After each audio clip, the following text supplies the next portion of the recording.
On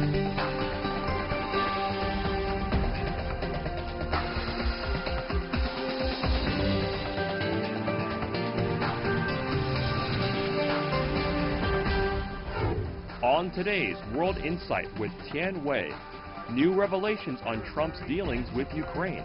What stands between Trump and impeachment? And 2019 saw the hottest month ever recorded. Where will we find leadership to tackle climate change? Then we are standing to lose a million species out of 7.8 million unless we take action.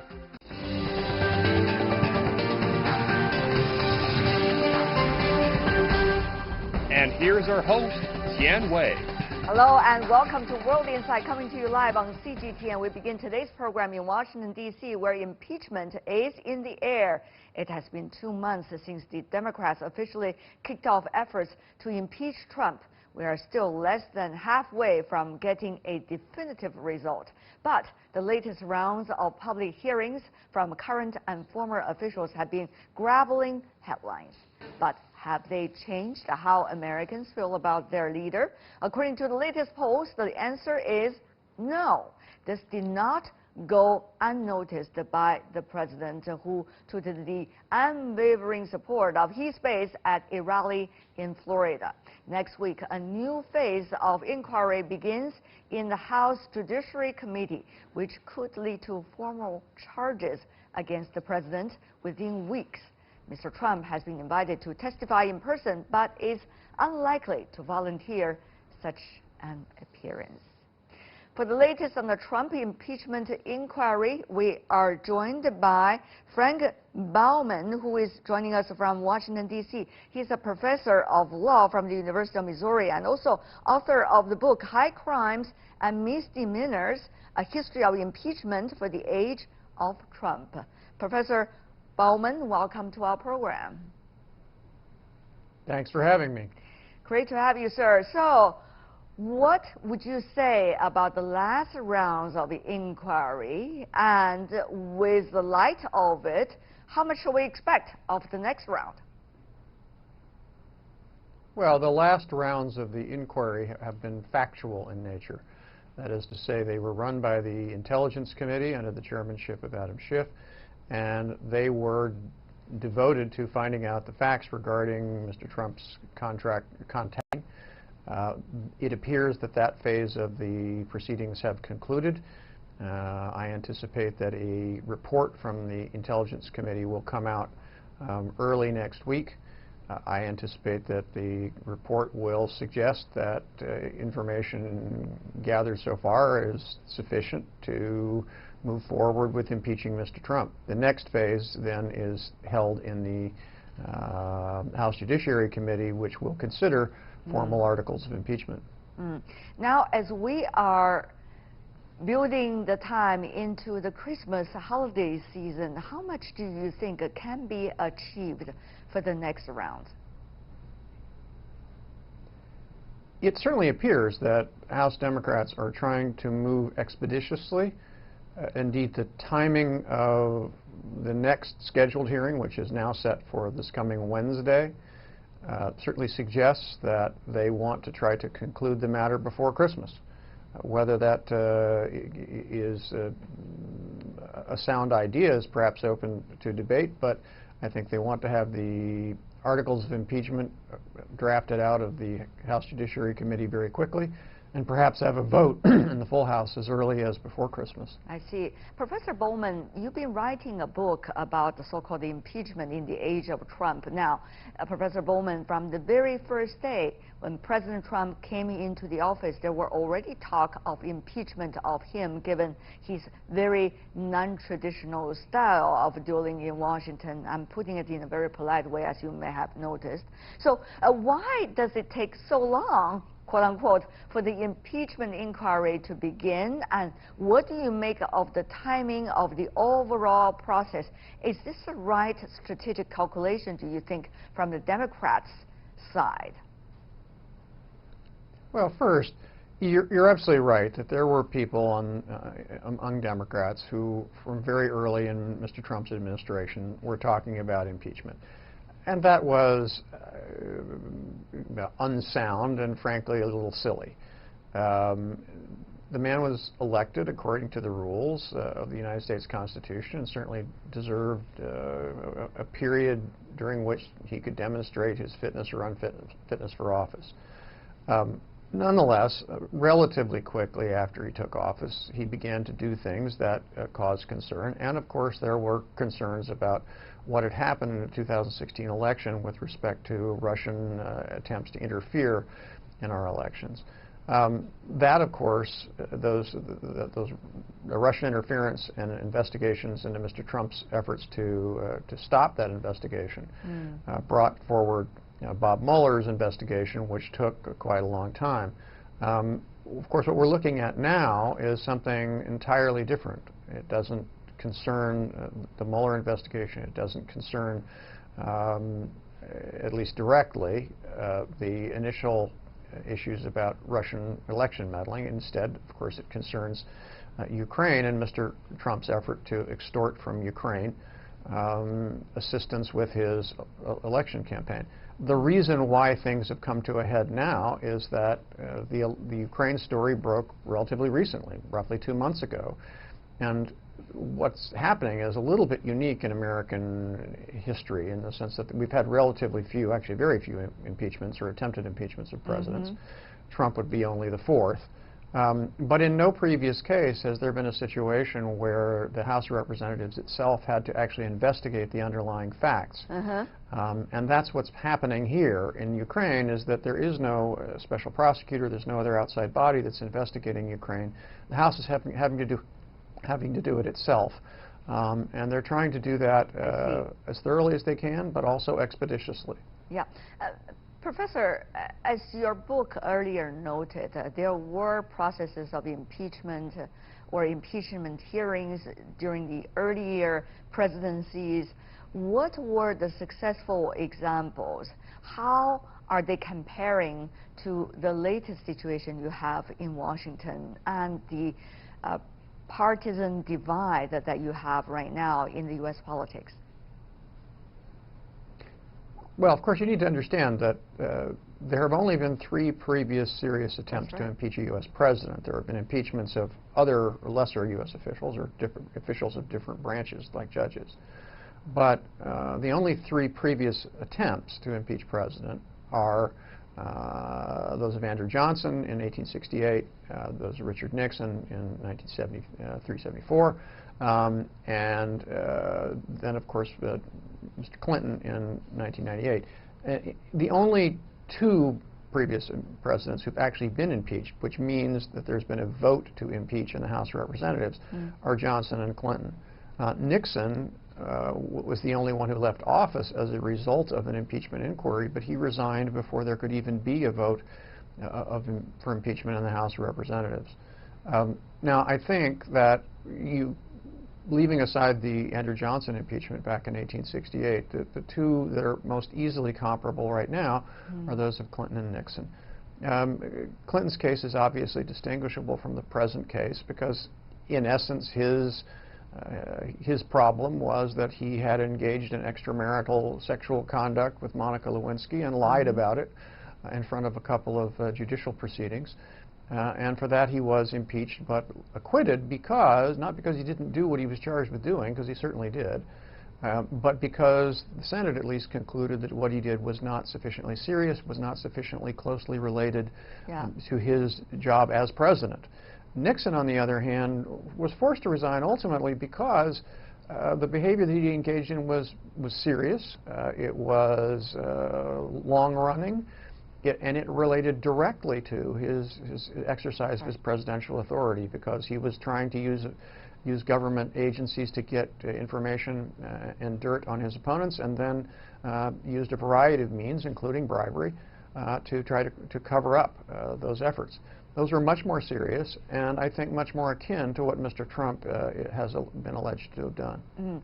Professor Baumann, as you may have noticed very well, that President Trump, now facing the impeachment inquiry, has been criticizing the other party, at the same time trying to mock at the other parties and whoever is trying to impeach him. Do you think that strategy coming from him, given how unique his quote-unquote style is, would work with his constituencies and also win more sympathy? That is, of course, his style. His style is to simply ridicule anybody, not only who criticizes him, but frankly, who doesn't praise him enough. I think it's deeply unfortunate. I think it's a terrible thing for the American presidency. I think it's a terrible thing, frankly, for America's image in the world. Be that as it may, it seems to be effective with at least the most fervent of his supporters. And I think it is likely to continue to keep them on his side, although it's not just a question of his style, but I think the reason that his base seems to be remaining so loyal is that he is supported by a set of the American media complex who simply declined to criticize him and indeed join him in ridiculing the Democrats, ridiculing anybody who would criticize him, essentially trying to criticize and confuse the issue with respect to these allegations regarding Ukraine. From the other side of the aisle, of course, there has been talks about all these efforts to impeach President Trump, or looking at the inquiry is only going to rally President Trump's base in a way and also backfire, quote unquote, on the Democrats. Do you think there is a possibility like that, Professor Baumann? I think there's some risk of that. I think one of the reasons that pardon me, Speaker Pelosi of the House of Representatives was not initially eager to begin a formal impeachment inquiry is that she felt it was a distraction and might have some negative effect on Democratic electoral prospects. But at the end of the day, I think the Democrats felt that they really had no choice but to proceed, that the facts were so clear that to do anything else would be a dereliction of their duty. I think they hoped, at least, that a careful laying out of the facts regarding Ukraine would reach a lot of folks who still have open minds about the president and convince him that indeed he had convinced them that he had indeed behaved very badly. I still suspect that to some extent that's true, but I also think that we are in a period in American politics where we are so polarized that it is very difficult to penetrate the fog of polarization. It's very difficult to reach people who receive their media from, or their information from media outlets that tend to be tilted to one side or the other quite heavily, and I think that's particularly true on the right, I'm sorry to say. Yeah. Professor Baumann, on the other hand, people have been asking about the possibility. What does that mean when you have impeachment, or at least impeachment inquiry process going on in Washington? What about the other things on the agenda of the current administration, especially by the current White House? For example, the trade issue, for example, China-U.S. relations, for example, U.S. relation with its NATO allies. As we know, President Trump is to travel to NATO summit very soon. So how will all of the other sides of important international issues likely to be shaped or somewhat to be influenced by the ongoing process in Washington, Professor Baumann? If you look at the previous examples and case studies, can you shed some light on what's likely to happen today?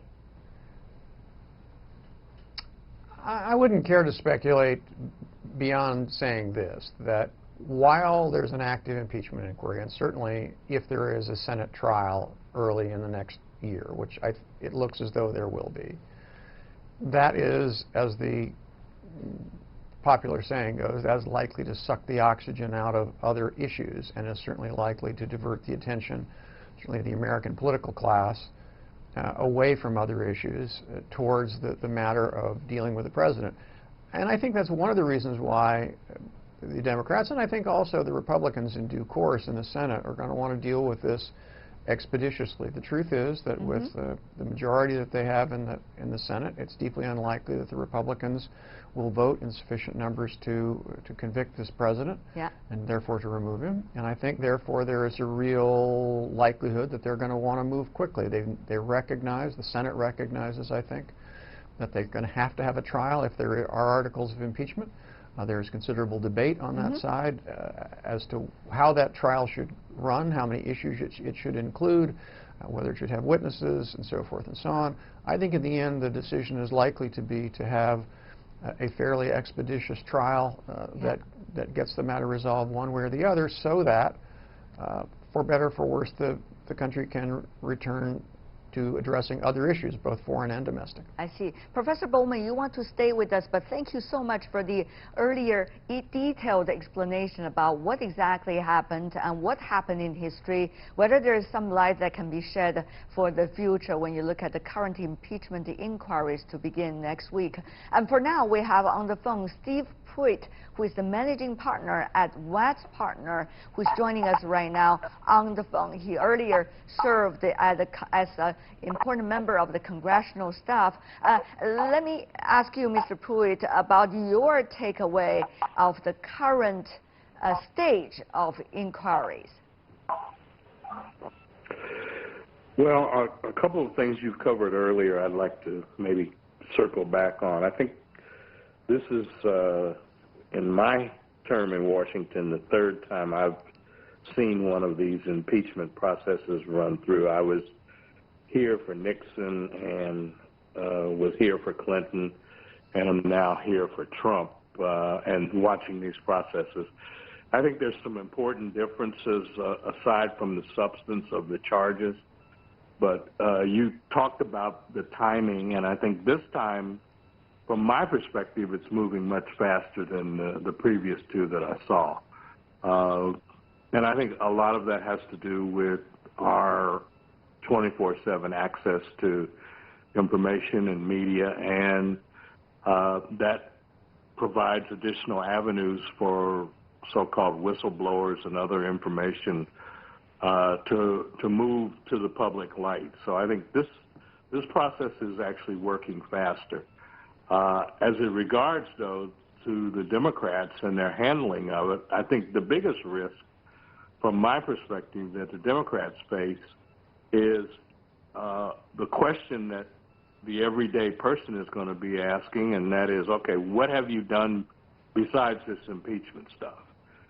And the Democrats talk in generalities, at least they have been so far, in terms of we've passed 207 bills, and they're sitting on Senator Mitch McConnell's desk over in the Senate with no action, and continue to offer that up as a rationale for they've been doing other things. I think very quickly here the time is running out for that general excuse. They're going to have to tackle some of the big issues like infrastructure, prescription drug prices, possibly even begin to delve into some additional health care review and discussions.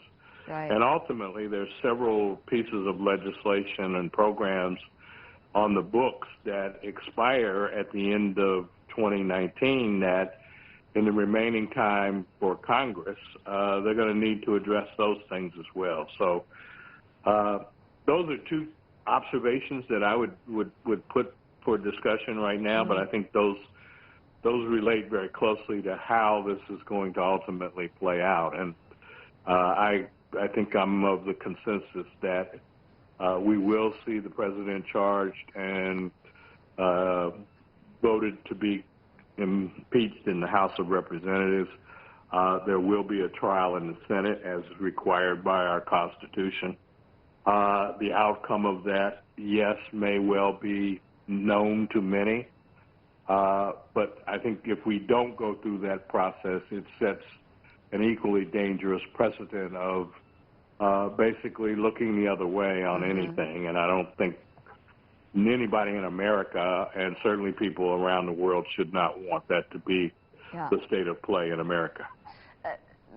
Mr. Pruitt, another thing I want to ask you about is really what does this mean for U.S.-Ukraine relations, and also what does this mean for the various high-ranking diplomats who served on this quote-unquote production line of the relationship between U.S. and Ukraine. You have several names already on the list that they've been testified, they've been providing their perspectives in the hearings. But what does that mean for the overall relationship right now between the two countries, given the latest development and the next round? Well, certainly with the approval of the funding for the weapons that the Ukrainians had asked for, and the fact that they're in what is, I think, labeled a hot war right now, they probably have bigger and more important things to worry about than how to get along necessarily in the short term with the U.S. and, more importantly, with President Trump. They've gotten the action that they needed in the short term, and I think, as I said, I think they'll move on to the other issues that are confronting their government. As far as long term, I don't really see it having any negative impact. I think it's safe to say going anywhere as a nation state, and we're not going anywhere as a nation state. So I wouldn't expend too much energy worrying about that. What I do worry about, though, is what this whole incident says about the breakdown in our system here in the United States, the mere fact that this could happen. There's a need to take a look at the system and make sure that it doesn't happen again.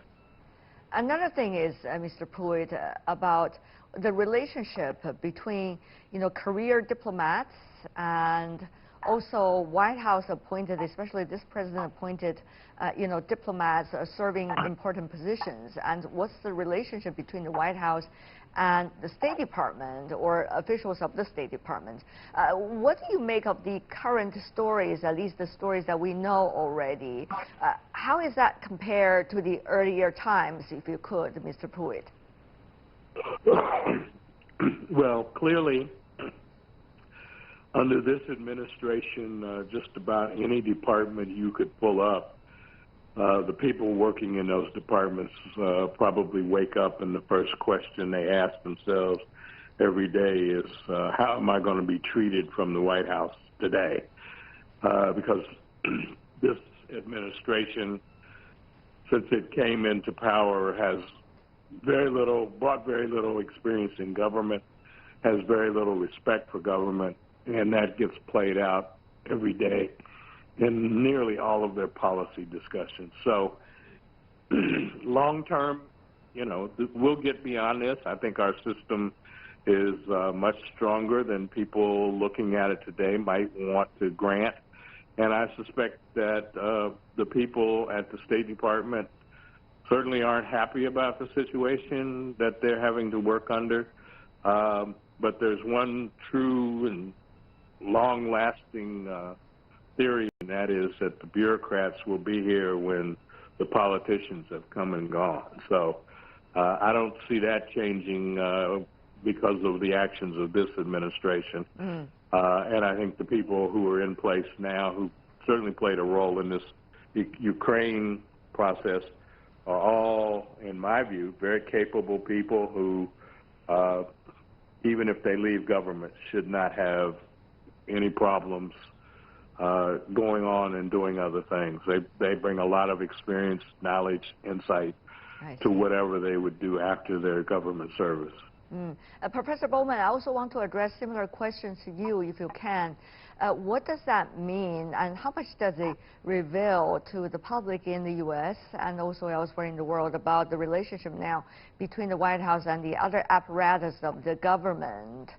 Meanwhile, what would that mean for the other countries to try to walk their way so that they keep a balance, so to avoid a crossfire, in fact, by the U.S. politics?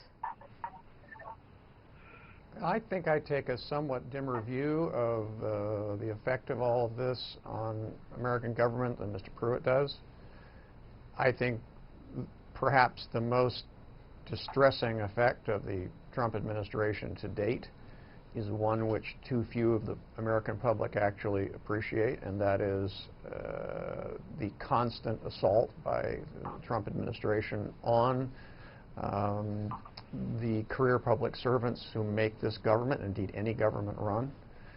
I think if you talk to people in government, those who have been and are career public servants, they will tell you that what's happening now is essentially unprecedented, and that the result is a tendency to hollow out the career professionals who work in all of our government departments. That makes the American government weaker now. It makes it weaker, at least in the short to medium term, because we are losing important, experienced, credible, patriotic people who don't want to work in this environment, and we're also losing, at least for a while, a generation of people, young people, who should be coming in and filling in the turnover and making the next generation of American public servants. I think this is terribly concerning, and it is perhaps the worst thing that the Trump administration is doing, and it's done to some degree out of the sight of the American public, which has a tendency to denigrate public servants, call them bureaucrats, as if I can hear your concerns. Yes, thank you so much. We're running out of time. We're running out of time. I hear your voice already, your ideas as well. Thank you so much, Frank Baumann and also Steve Pruitt. Really appreciate it. And you're watching World Insight with me, Tian Wei. Still to come on our program. 2019 saw the hottest month ever recorded. Where will we find leadership to tackle climate change? Some answers from the Executive Director of the UN Environment Program right after the break.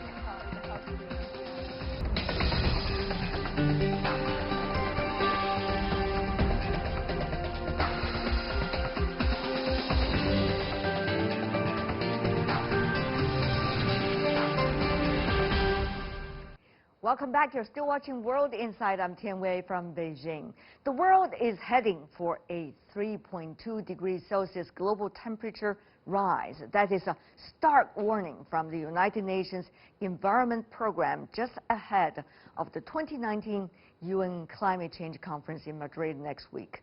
Representatives from nearly 200 countries and institutions are trying to mitigate climate change. Let's hear from Inger Andersen, Executive Director of the UNEP. She told me during an exclusive interview, if we do not prioritize our efforts, climate will come knocking on everybody's door.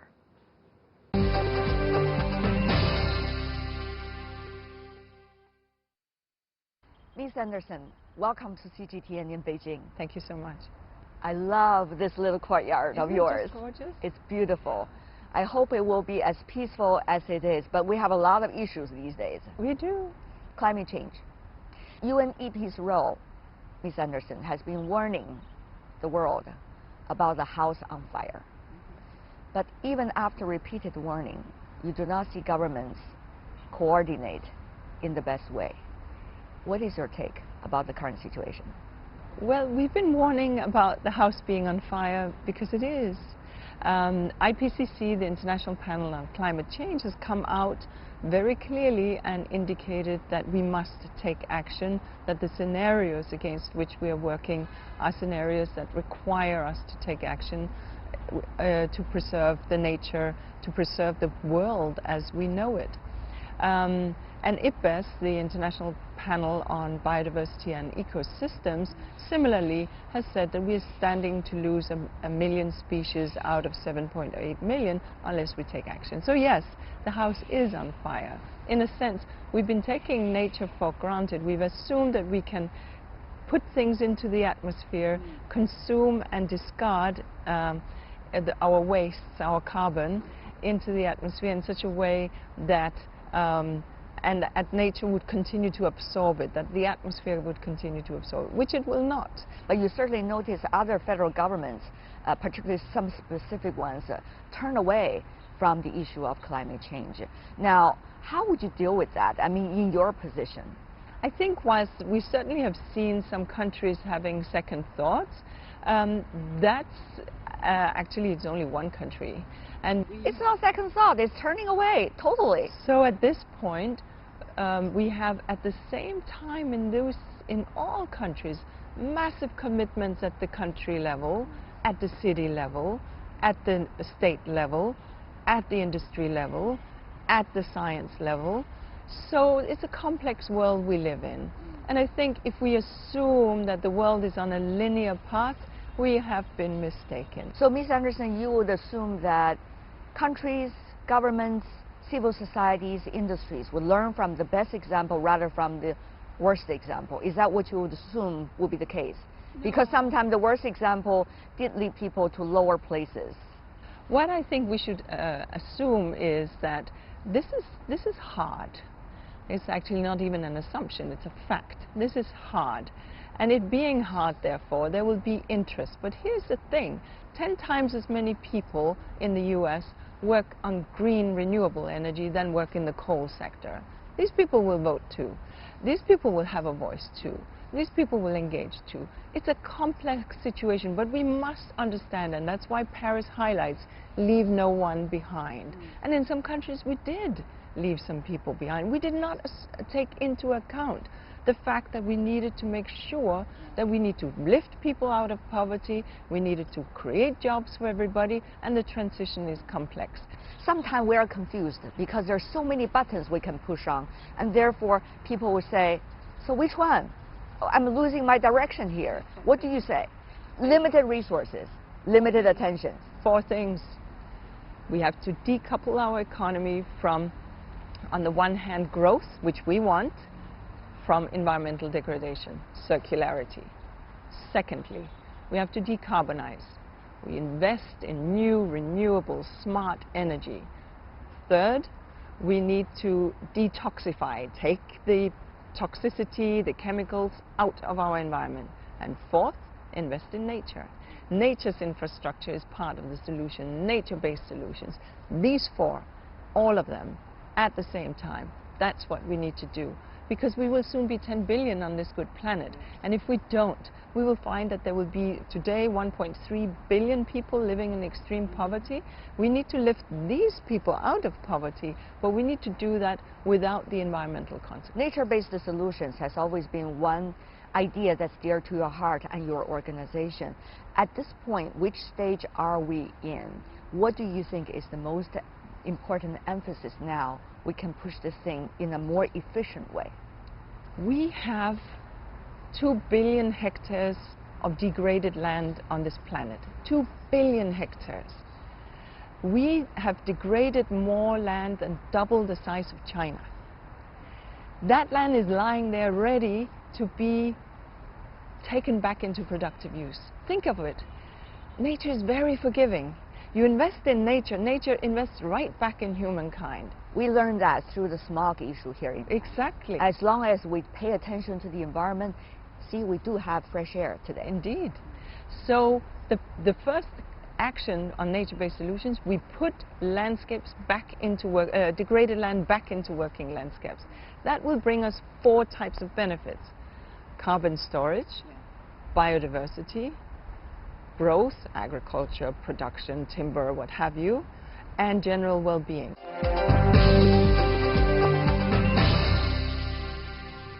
In 2020, there is an issue about biodiversity. The world was expected to adopt a post-2020 biodiversity international framework.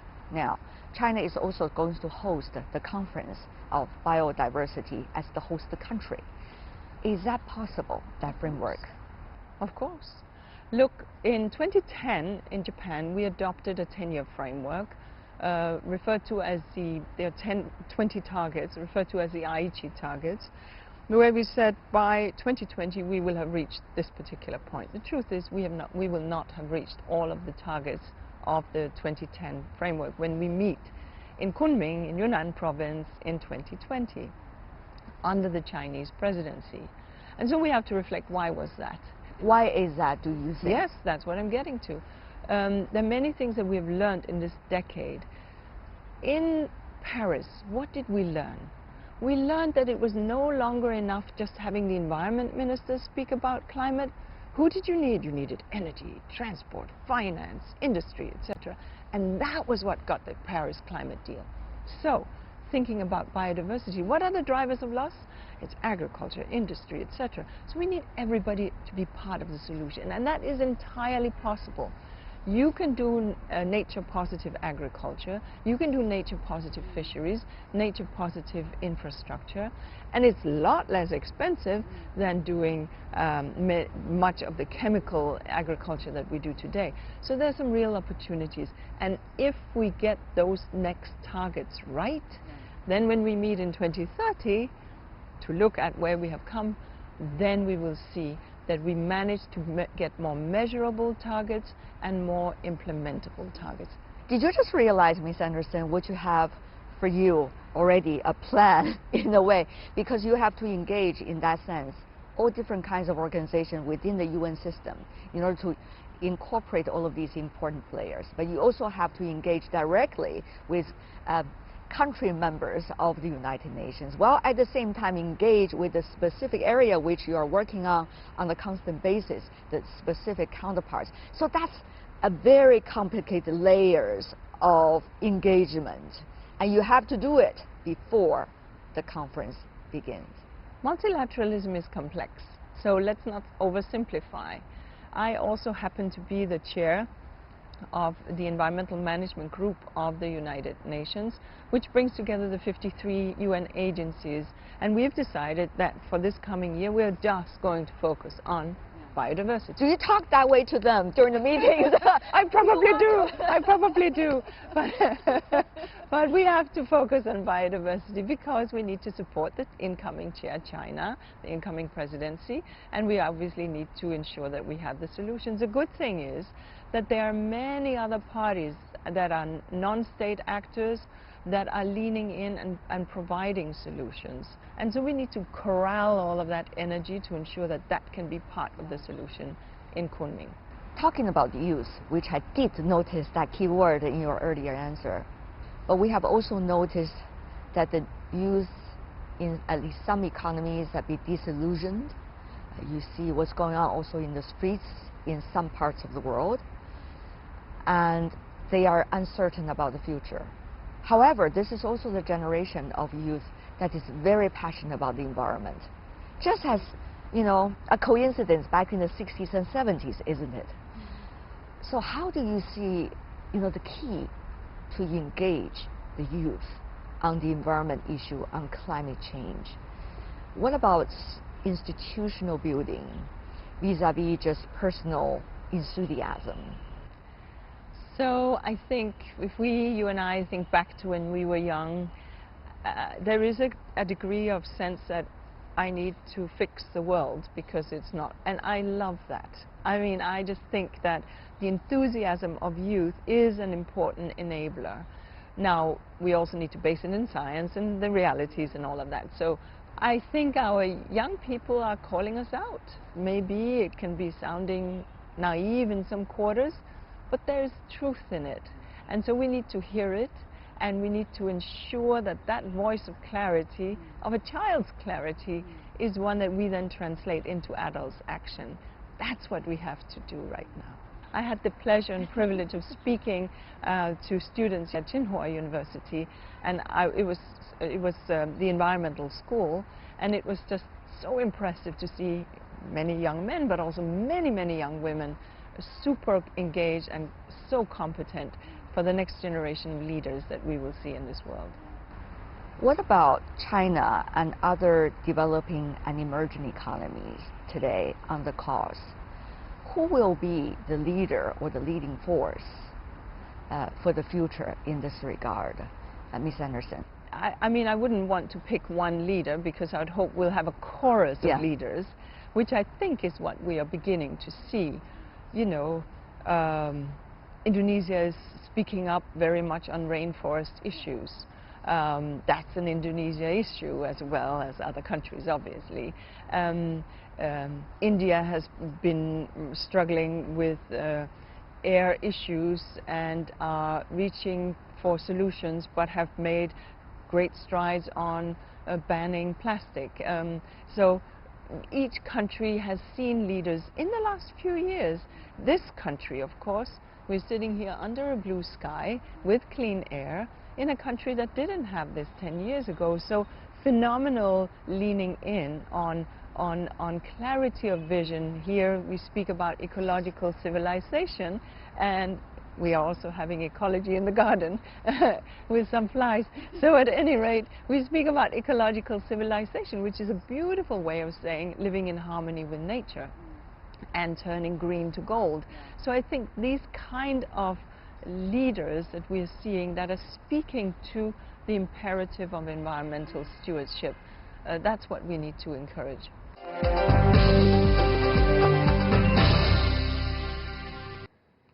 And that is all the time we have for today. If you'd like to see more, try to find us World Inside CGTN into your search engine, or check out our YouTube channel. Also follow us on Twitter and Facebook accounts. From me, Tian Wei, and everyone on World Inside team, thanks for watching. Tune in again next time for more insights across China and around the world. Have a great weekend, everyone. Bye for now.